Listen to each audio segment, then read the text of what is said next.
after 4 years of not, just, playing everywhere, what made you decide to do an album again? Because I know you've been touring a lot since the last album came out.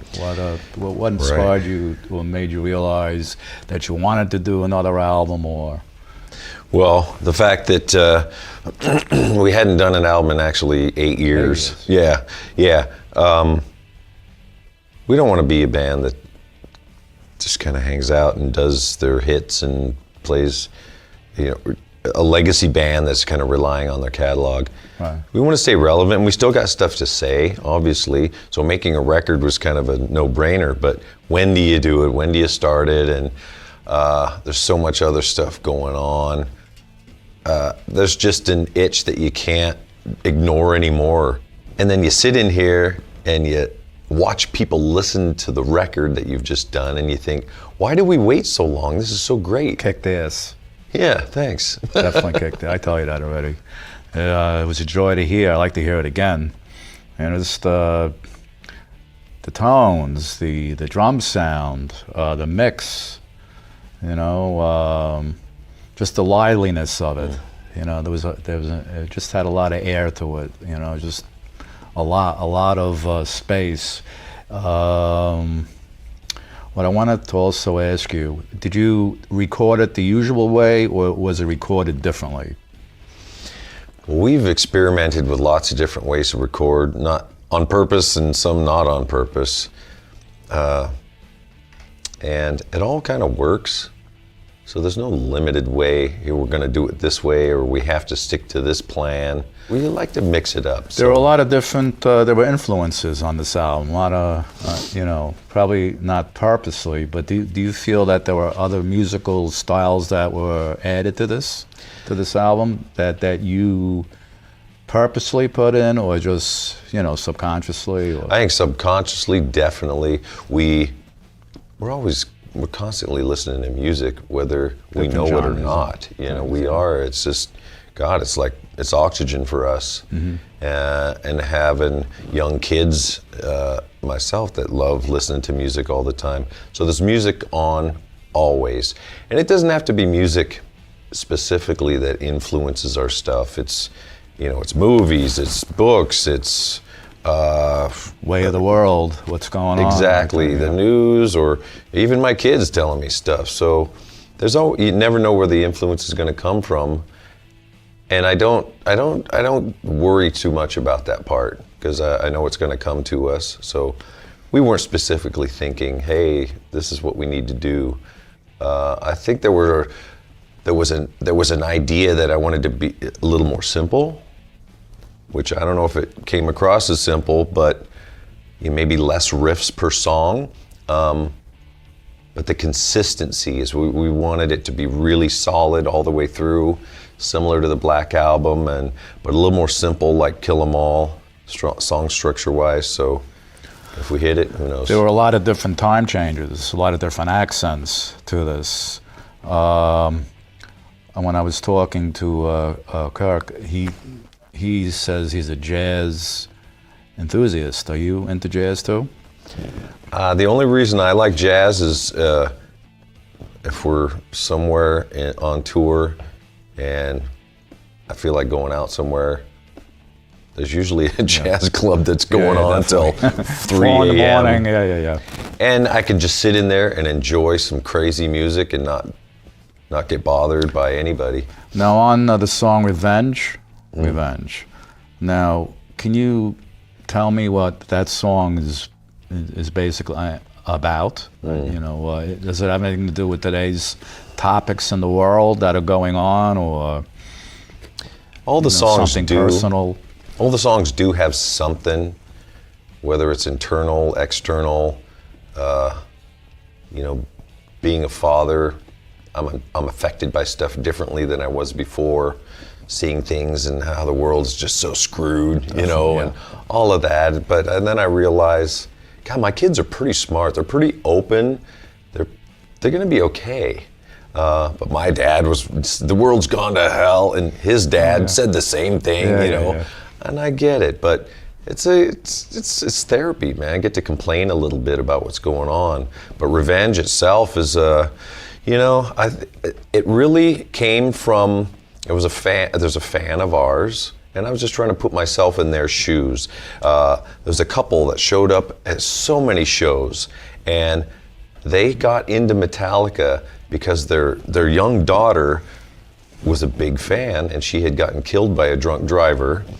And it just hit me that how can you guys find something positive in the world to connect you to your daughter again, which was Metallica, the music she loved, instead of just snapping and wanting to just become bitter and, attack whoever did this, And so kind of putting myself in those shoes and how revenge really must feel really powerful and great to do, but it doesn't satisfy that urge. I don't know. And it can eat you up inside too. Yeah. So about the production. So how long did it take to make the album? 8 years. Right. No, I think starting from beginning writing, I'd say, I guess 2 years. Just kind of ideas, going in here and there, and then we go off and play gigs somewhere, or we go do some other thing, and so it did take a long time, but I think the time that we put in on it is probably condensed the same amount of time we would do on a regular record, but we can't just unplug from our families and the world and go live in the mountains of, whatever, I know what you upstate New York, and just do a record like we did before. With the 4 bunk beds. Exactly, yeah. You have to sleep with Lars tonight. Right. You're on the top. No, he's on the bottom. So about the production. Let's get into production. It really kicked ass. Thanks. Give us a rundown about the production of the whole thing and who was involved in it. And I mean, besides the producer, even the engineer, because they have a lot to do with it too. Absolutely. We have a place called HQ, and we have our own board. We have pretty much everything you'd want or dream of in a band. It's a big warehouse with a bunch of rooms, and it's got our fan club, it's got our jam studio, it's got our recording studio, it's got our control room. So we have our own stuff. Going somewhere didn't make any sense.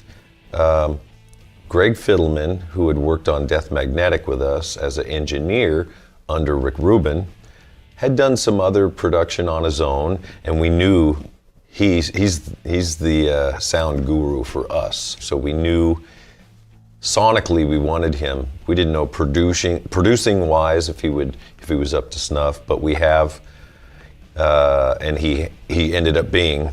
Well, that was the result of what I heard the other day. So you have something about Lemmy here. Yeah. Give me a rundown on that. Well, Lemmy, great guy. Yeah, Lemmy, God bless him. He went on and played his last note like he wanted to, and for us, I really doubt that we'd be sitting here. We'd be trying to sit here, but I don't know if we'd be sitting here if Lemmy wasn't around. He had such a great influence on our early days, especially, and later on, obviously watching him play into old age and love it, very inspirational. And it affected us when he passed. He was a rock of a man, like a statue, immovable, indestructible. And to see that he's actually mortal, it pulls the rug out from under you, definitely. man. Just being around him, he was soft-spoken, nice guy, knew what he had to do. Even through his health conditions, that was admirable. How he continued. And I think he knew at the end that that's where his spot was going to be. Just playing the music to the end. Well, anyway, I want to congratulate you on what I heard yesterday, because it really kicked. Because I was in a heavy metal band when I was 16, 17, and I can relate to the sounds and the way it was put together, it just amazed me.